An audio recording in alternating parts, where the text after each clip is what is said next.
Hello everyone, welcome to PGS academy.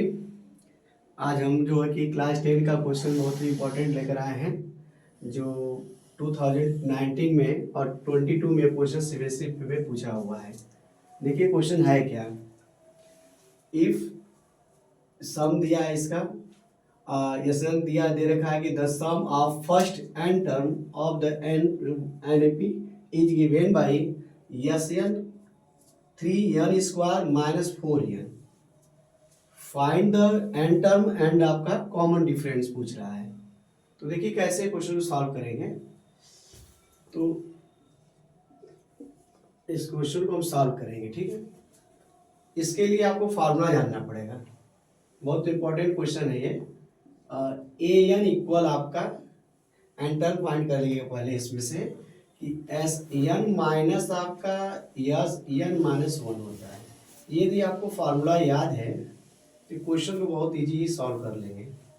सबसे best है करना क्या है, यहाँ से ए एन हो गया, एस एन गिवेन है आपके पास, दिया है आपका 3n स्क्वायर माइनस आपका 4n दे रखा है। फिर आपको क्या करना है, माइनस कर लेना है और एक ब्रैकेट बना लीजिए क्लोज। अब जहां n है वहां n माइनस 1 पुट कर लीजिए। जहां पर n है, ये जहां n दे रखा है वहां पर n माइनस 1 पुट करना है और फिर लिखेंगे यहाँ 4, यहाँ पर फिर n है तो फिर n माइनस 1 कर लेंगे। इसको सॉल्व कर लेंगे जिससे n टर्म फाइंड हो जाएगा। ये हो गया 3n स्क्वायर माइनस 4n, ये 3 हो गया।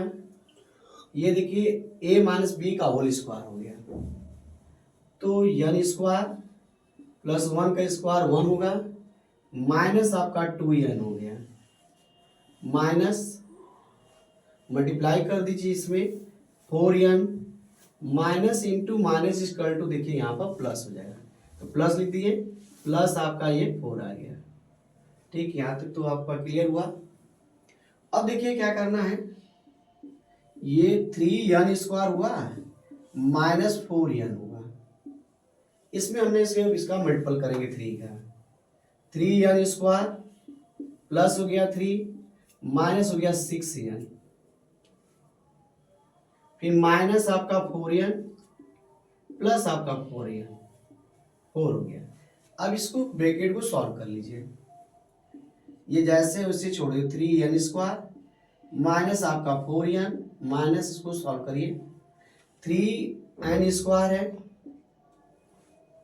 ये आपका माइनस 6n है, ये भी माइनस 4n है, दोनों माइनस है तो वेट कर लेंगे, माइनस आपका क्या आ जाएगा 10n आ गया, प्लस 3 है अब प्लस 4 है, इसको भी ऐड कर लीजिए, देखिए आपका ये 7 आ गया। अब क्या करेंगे, ब्रैकेट को तोड़ लिया जाए, इसको चेंज किया जाए, माइनस से मल्टीप्लाई करेंगे, सिंबल क्या होगा चेंज होगा, ये प्लस है तो माइनस आ जाएगा 3n स्क्वायर, अब minus into minus equal two plus हो जाएगा आपका 10n माइनस हो जाएगा आपका 7।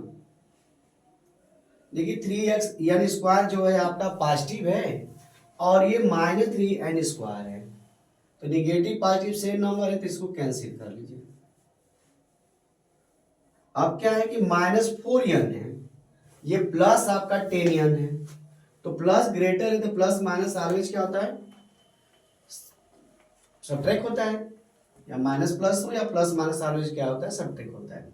तो जो ग्रेटर होता है उसकी सिंबल ले लेंगे, तो 10 में से 4 माइनस कर लेंगे 6 आ जाएगा, यानी 6n माइनस आपका 7 आ गया। अब हम क्या करेंगे, अब हमें an टर्म आ गया, तो अब कॉमन डिफरेंट निकालने के लिए बहुत इजी हो गया हमारे लिए। कॉमन डिफरेंट निकालना है तो इसका फार्मूला ये होता है कॉमन डिफरेंट का a2 माइनस आपका a1, यानी अगले टर्म से बिफोर टर्म को माइनस करना होता है।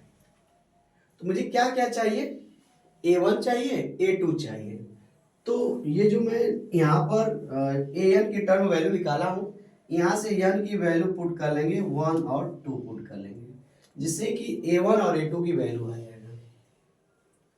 तो देखिए ये आपका A1 इजकल टू जहां पर n है वहां पर 1 रखना है, तो ये 6 है इंटू आपका 1 माइनस आपका देखिए 7 हो गया, तो हम यहाँ पर 7 रिटर्न कर लेंगे।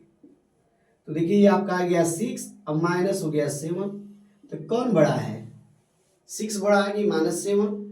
और हमने बताया है कि प्लस माइनस रहेगा तो ऑलवेज जो है सबट्रैक्ट होगा, या माइनस प्लस रहे या प्लस माइनस तो सबट्रैक्ट होगा। सिंबल जो डिजिट ग्रेटर रहेगा उसका सिंबल लगा लेंगे। तो किसका ग्रेटर है, तो 7 नेगेटिव ग्रेटर, इसलिए माइनस आपका 1 आ गया।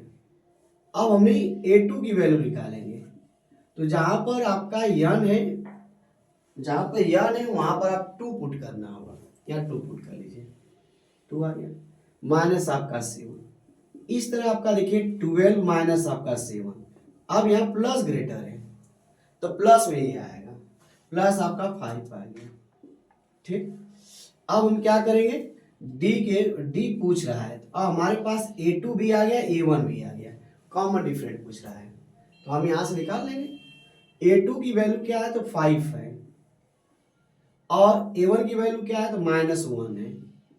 ठीक, तो आप देखिए ये हो गया 5, अब minus into minus equal to क्या होगा, +1 होगा, तो प्लस आपका 1 आ गया। इस तरह डी की जो वैल्यू होगा 6 आ गया, यानी कॉमन डिफरेंट हमारा 6 आ गया।